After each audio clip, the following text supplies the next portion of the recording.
Is your microphone and your headphones cooperating today? That's good.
From the Dave Campbell's Texas football headquarters in beautiful Carrollton, Texas, it is DCTF Live, an internet show in which the host has transition sports and entertainment socks on his desk. My name is Greg Tepper. I'm the managing editor of Dave Campbell's Texas Football and TexasFootball.com. Thank you so much for spending part of your day with us. I am sitting here. Sitting over there is Max Thompson. Hello, Max. Hello, Greg. How are you? Boy, this magazine has a way of making you crazy. Yeah, dude. Yeah. I've been telling you this for You've a been year. I know. But I'm just confirming you have been telling me. You thought I was like, oh. I did what not. does Tepper know? I'm going to come I here and did I'm going not to revolution. I'm going doubt. to revolutionize this not. industry. This is all I'm going to change lies. everything. It's all None going of to be this really easy. ever. Everything's going to be easy. I never said that. I'm gonna throw my jock on the field and make a 400-page magazine that is beloved here's around what I the would world. say. Here is what I have learned more than anything else, right? Shut up for a second. Okay. Tuesday, May 17th, 2016, episode 134. 134, the number of RBIs Prince Fielder currently has in his Texas Rangers career. James Lott, our official recruiting analyst, will be on here later to talk outside linebackers. We're going to talk all-time matchup Monday, 2007 Trinity against 1989 Permian. Continue. All right. What I have learned the most important part of my role in putting together this magazine is just emotionally supporting you. Just because... your most important role is getting those freaking high school pages But done. I will get those done. It's more... I want to make sure you don't lose your mind. No. That ship has sailed. No, but like to the point of being institutionalized. Let's put it that way. I think that's fair. This is my 6th summer magazine. Yeah. We're talking about this, by the way, not this particular one, because this one's already done. I really wish it was done. But we're 2 weeks out from press, sending a 400-page magazine, the largest football preview magazine in the world, to press. And so there's a lot to do. And but this is my 6th one. I lose my mind every year. Yeah. It just happens. Yeah. And then June 1, which is when we go to press this year, it'll come. June 2, we'll come in, we'll do a show, we'll record another show for Friday, and I'll still be out of my mind at that moment. Right. And then that Friday, the day after that, I'm not coming to work. I'm going to go see a movie by myself. Yeah. And during that time... Is it always the same movie, or is it just... No, I just go see whatever movie's cheap, and I'll get a bag of popcorn, and I'll get a trash can full of Dr. Pepper. A trash can? And what size trash can? I will... Industrial. Yeah, that's fair. And I will sit there, and at some point during the movie, I will regain my sanity. It happens the same every year. This is it's the circle of life. This happens every year when I do this, because it is for about the last month, from about May 1 until June 1, it is a dead sprint. Yeah. And you don't stop sprinting. You just got to keep sprinting. And then June 1, you can stop. Right. And you it's the kind of thing When you were a kid, did you ever do the thing where you'd stand in the door frame and you'd like lift your arms up against the door frame and like hold them there and like flex your muscles like that, and then like you'd step away and you wouldn't do anything and they would just Am I not supposed to do that anymore? Up. Yeah. It's kind of like that you have to remember that you don't have to keep sprinting. But last night, I don't have full-on panic attacks, but I panic. Right. And even though it's the weirdest thing about this magazine is that it will completely and totally warp your sense of time. Oh, sure. We have 15 days to press. We have more than 2 weeks to press. Mm-hmm. That is, objectively, a lot of time. A lot of time. A lot of time. A lot happens in 2 weeks. Especially considering you're already budgeting to work 16 hours every day until then. I just want you, I want you to think about how long in a vacuum. Talk about, okay, if you had to wait 2 weeks between important Liverpool matches. Yes. It would be a century. You'd be, oh my God. Can we just forever. hurry up and get here? It would, that would be a long time. Yeah. Last night, as I'm sitting there and I decided I was going to try to go to bed at about 11 o'clock, I go and I lay in bed, and 5 minutes later, I am bolting out of bed and getting back out, and I worked until 1. Yeah, because I was sitting there working on my pages, and you kind of disappear from offline or online, and I'm like, oh, well, maybe Greg's going to get a little sleep tonight. That's nice. Nope. That's nice. 5 minutes later, panic attack! Yep. That's how this works, guys. It's just this magazine, this 400-page just work of love. Yes. Is fueled by coffee and Chicken Express and fear and panic. Panic. That's what this is. This is a 400-page monument to panic. So Mr. Campbell, pretty laid back dude. Yeah. Pretty laid back dude. What would you say you would think his demeanor was during this process back in the day? Do you think he lost his mind the way you did? You do? Or do you think he handles it differently? No. First of all, and I this is not to demean the work of literally my hero, Dave Campbell, but the magazine wasn't as big and complex as it is now. That makes sense. So that's part of it. Right. But he also didn't have the tools that we do, so 6 one, half dozen the other. The other thing about Dave that a lot of people don't know, Dave's a military man. Yeah. Dave was in the military, and so I think he's got this drilled into him, this kind of cool under pressure. Be like, nope, we're going to handle this. We're going to make sure. Right. So I imagine he is very cool. Yeah. I am not a military man, and if this were to be my military recruiting video, boy, I don't think they'd be coming to calling. No. They'd be like, oh, hey, so you're telling me that the first time that guy saw a gun, he'd scream and pee his pants? Yep. It's exactly what would happen. I am the least cut out for the military in the world. Yeah.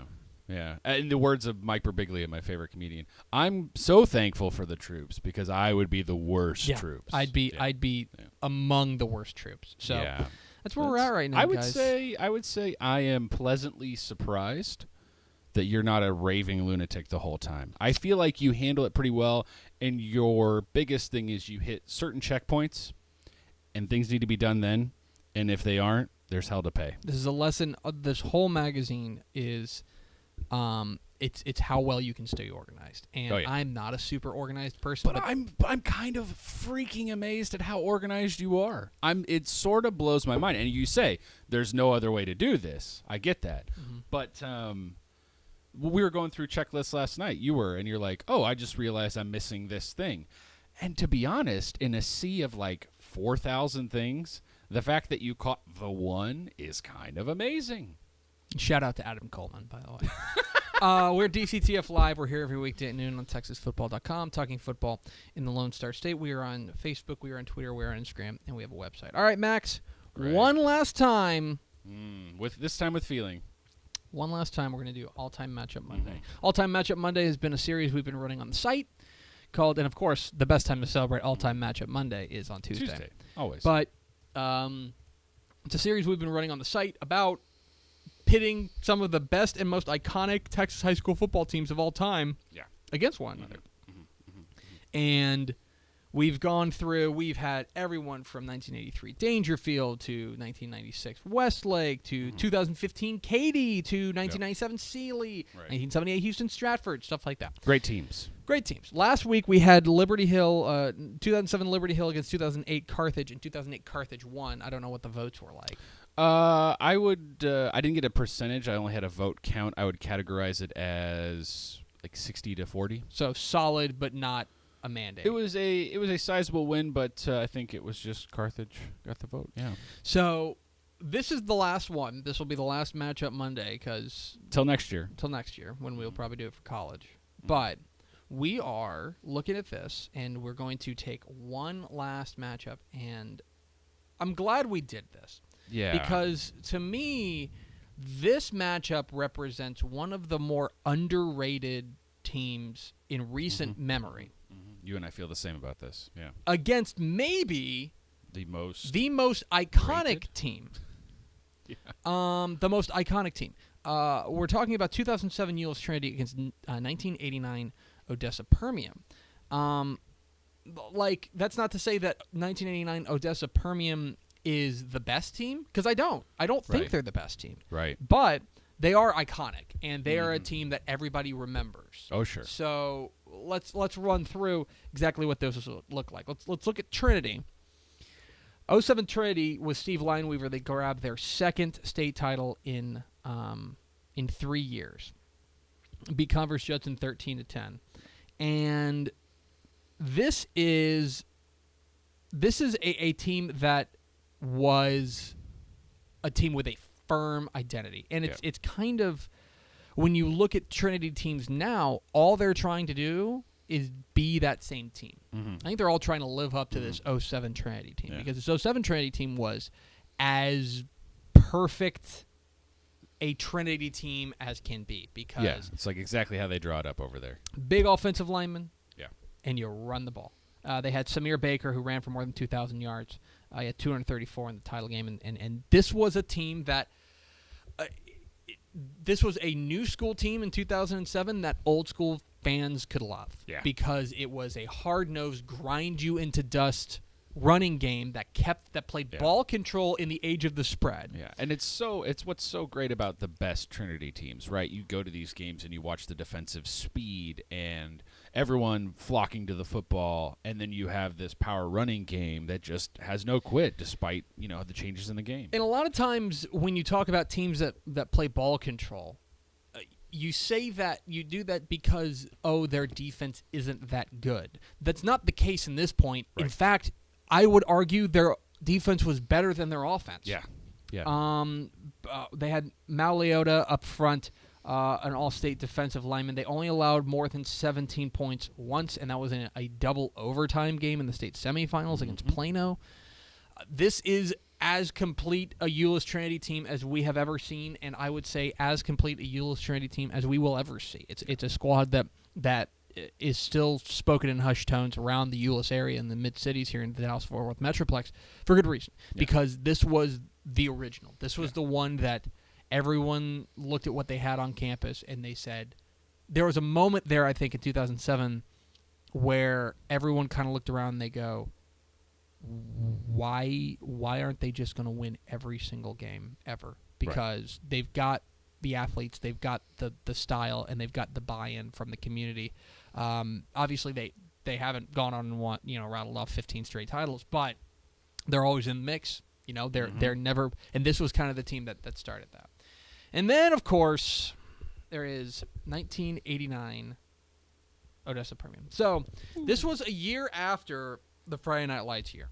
So 1988 was the Friday Night Lights year, but this was Permian's 5th state championship.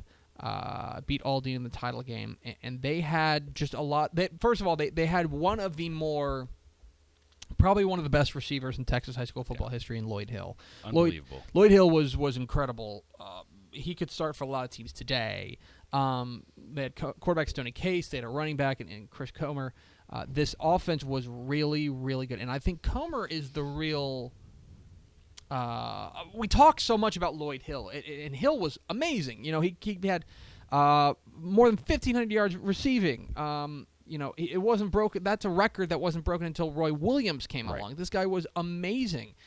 We talk so much about him, though, but I think Comer was the one who really drove this train.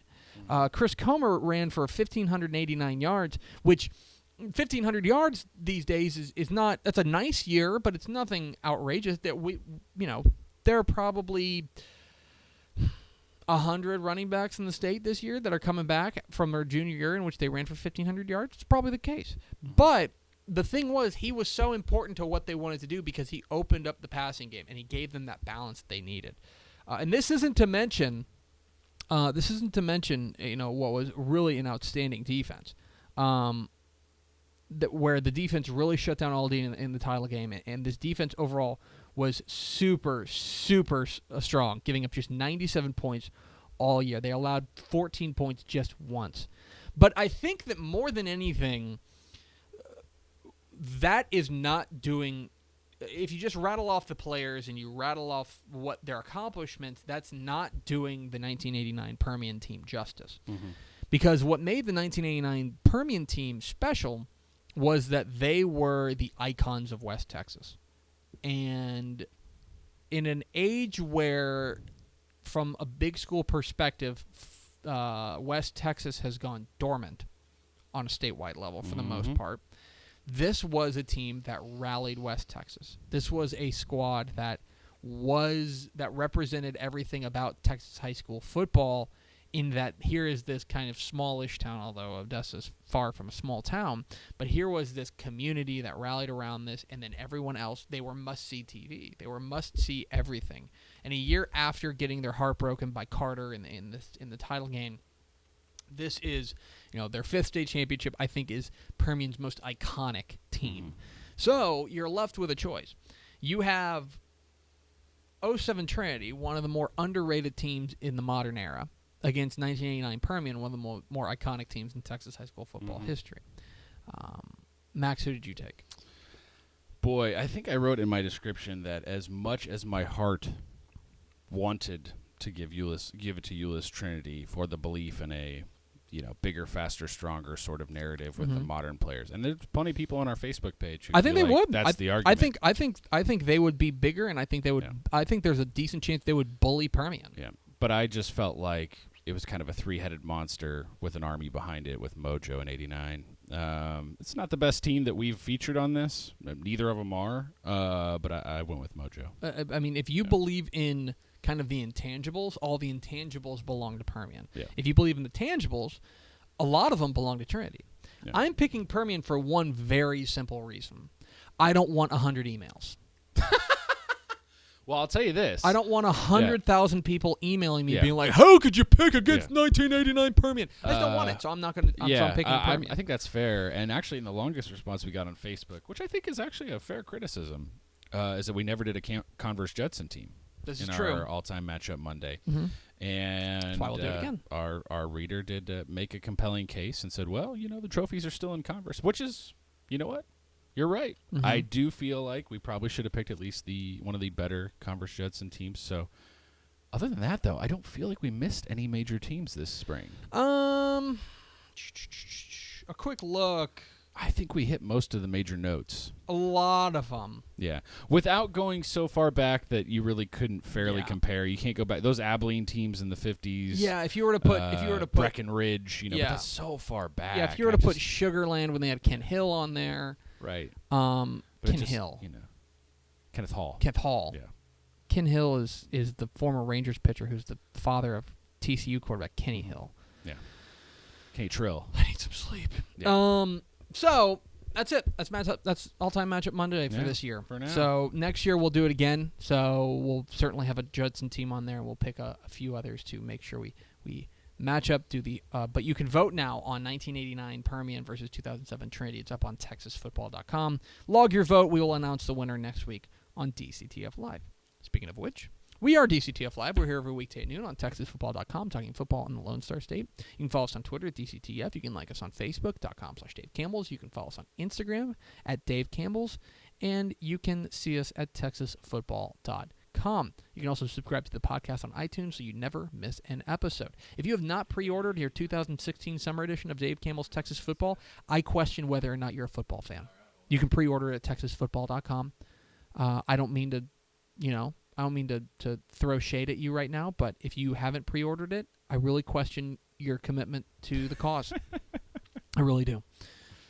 I'm being dead serious here. Okay. And we can have it sent directly to you, so you don't have to run around to HEB and all that fun stuff. One guy who knows a little bit of something about football in the Lone Star State is the official recruiting analyst of Dave Campbell's Texas Football. We are pleased to be joined, as we are every Tuesday, by James Lott. James, how are you? Good.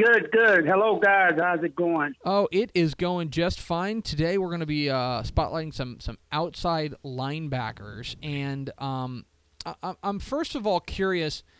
We've talked a lot about kind of the hybridization of football, that you want to have safeties who can cover like corners. You want to have tight ends who can run like wide receivers. You want to have running backs who can catch like wide receivers. With the outs, there used to be, to me, a real firm definition between outside linebacker and inside linebacker. Are we seeing that line blurred a little bit? Coach? He said to himself. Is he still there? Did you hang up on him? No, he's still there. James? Did he mute himself, maybe? James, did you Coach? mute yourself? James. Oh, my gosh. We've lost him. What'd you do, Max? I don't know. Hold on. Okay. You're listening to live coverage of Max trying to figure it out, what's going on. Just hang up and call him back. It's a really good question too. I was like locked in on that question too. I'm really upset about it. Anyway, I'm sitting here and just kind of waiting.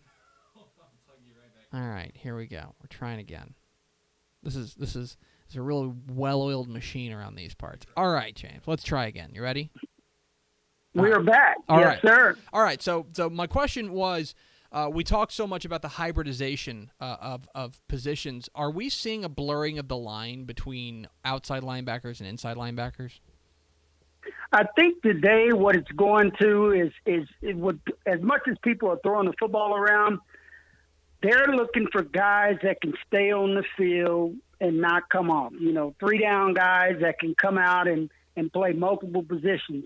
And that's what you're looking at now with these type kids. Some of them can play DN, rush the passer. They can move back to linebacker. But it's kids that are the trend is going to guys that can stay on the field and play multiple positions and multiple downs. A guy who's got a bit of an interesting story. We start in Denton, Ryan. Javaris Stewart, he had a tremendous sophomore year. He was an all-district selection at Ryan in 2014. And then he moved to California for 2015, but he is back at Ryan as if those guys need any more talented players. But Javaris Stewart, when you watch film on him, he really jumps off the screen. No doubt. 6'2", 240-pound kid, 4-star recruit. And I put him at outside linebacker because when you look at him, he's so explosive. They play him at defensive end, but he's got I project him as possibly a deep outside linebacker at the next level because he's big. He can rush the passer. He can sack the quarterback, as you see on tape. Interesting story. The kid was at Ryan, like you said, his sophomore season, moved out to California. I think he was out at Pomona, California. And then he just recently moved back to Denton Ryan, so he is there. I don't think he's going through spring drills, but he is there and expecting to line up and pad up in the fall.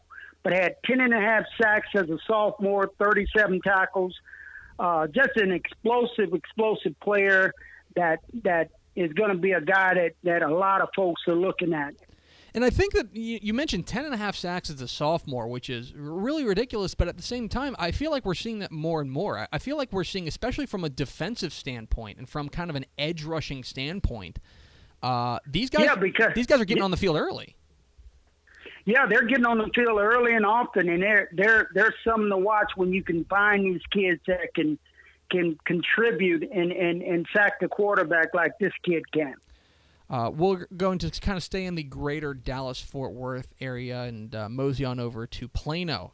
We're not talking about the inside linebacker, Anthony Hines. Instead, we're talking about the outside linebacker at Plano West, Mohamed Sanogo, a guy who can really fly. It seems like when he gets up to top speed for a guy his size, he's got a lot of speed, a lot of real top end right there. When you look at Mohamed Sanogo, what stands out? Big, strong, like you said, can run, tackle mainly, but he can also make plays outside of the box. He's been a starter since the middle of his freshman season. In 2014, he had 111 tackles, 12 tackles for a loss. Great run stopper, solid speed, decent initial quicks, but a guy, a hardcore, hard-nosed guy that's in there stopping the run, and one of the guys that's getting a lot of looks here lately. He's got offers from U of H, Air Force, and Rice, and a couple of more people, but a guy that I project is going to blow up here in the fall. It is stunning when you watch him that for a guy that quick. Normally you say for a guy that big, he's that fast. I would flip it on its head. For a guy that fast, he is beefy. Yeah, exactly. He doesn't mind mixing it up, as you can see on tape. He'll get in there and stop the run, but he's also good enough to roll out and cover guys on the slot and pick up those backs out of the backfield. So a guy that, once again, colleges are looking at these type of guys that can stay in 3 downs and they don't have to rotate a guy on 3rd down. And so they can stop the run and they can stop the pass. We're talking with James Lott, the official recruiting analyst of Dave Campbell's Texas Football, here on DCTF Live. Get involved with the conversation and hashtag DCTF Live. All right, so those are two guys who are kind of, if you wanted to call them hybrids of any two positions, it would be kind of linebacker and defensive end. Well, here's a kid, and I'm crazy about this kid. I love watching this kid play. He is kind of a hybrid safety and linebacker, kind of a smaller guy in Ahmad Willis Dalton out of Cy Ranch. Man, I cannot stop watching this kid play. He is fun to watch. Anytime you watch a guy, and the first reel I watched on him when I watched him play was I pulled up the tape. Well, he takes a kickoff back to the house. Mm-hmm. So just a phenomenal athlete. Very rarely do you see linebackers returning punts and kicks. Mm-hmm. But very explosive kid, very athletic, a terror off the edge. You know, quarterbacks beware when this kid's on the field. He is coming, and he is a headhunter coming to sack the quarterback and cause destruction. But I think, you know, like you said earlier, he's going to be a strong safety at the next level, but he's going to be a bona fide guy. He's a special teams contributor, which I like to see. He flies around on the kickoff. He's on the punt return. He's on the punt. But just a hungry kid that I think has got a great ceiling just because his love for the game, and college programs next year are going to have a tough time keeping that kid off the field. I really, really love watching this kid play in Ahmad Willis Dalton out of Cy Ranch. And you mentioned that he's probably a strong safety at the next level. And that's something that colleges are looking for, too, is they're looking for guys that, you know, for safeties, you got to be able to do everything. And, yeah, he can cover back there, but he can also come in and he can be there in run support, and he can thump them. Exactly. And with the colleges starting off with the 2-shell and rolling that safety down into the box as an extra linebacker, he perfectly fits that mode, and he's going to be a guy that's going to be a force to reckon with the moment he steps on a college campus. He is James Lott. He is the official recruiting analyst of Dave Campbell's Texas Football. Follow him on Twitter at JL Scouting. James, appreciate your time. Enjoy the week, and we'll do it again next week. Okay, you guys have a good one. There he goes, James Lott, the official recruiting analyst of Dave Campbell's Texas Football. Yeah, Ahmad Willis Dalton's awesome. He's just really super fun to watch, and the kind of guy that it's hard to put him in a box. Like it's hard to put a label on him, Right. because he does so many things well. That he's not big. They list him at 6 foot, 195 pounds. No. So he's not huge, Yeah. but he hits like a ton of bricks, Yeah. and he can fly. He is. I really like this kid. I like that we did that group of guys because anyone who was watching the film with us on the show, so different, right? Stewart is a big kid with a high motor, right? I mean, he is just flying around the edge. And then, Ahmad Willis-Dalton. It's funny that James brought that up because we were playing that kickoff return right as he was talking about it, and Yeah. you just watch him fly right up the field. So and then like you said, Sonogo is this just beefy beast in the middle of the field sometimes. Great on run stopping. So it's a fun group. That was really cool. That's it for us. I'm gonna go die. Lose your mind. I'm gonna lose my mind some more. That's fun. We'll be back tomorrow, whether we want to be or not. Follow us on Twitter at DCTF. Like us on Facebook, facebook.com/Dave Campbells. Follow us on Instagram, instagram.com/Dave Campbells. And, of course, see us at texasfootball.com. Vince Young, please come get your Player of the Year trophy. And we will see you tomorrow on DCTF Live.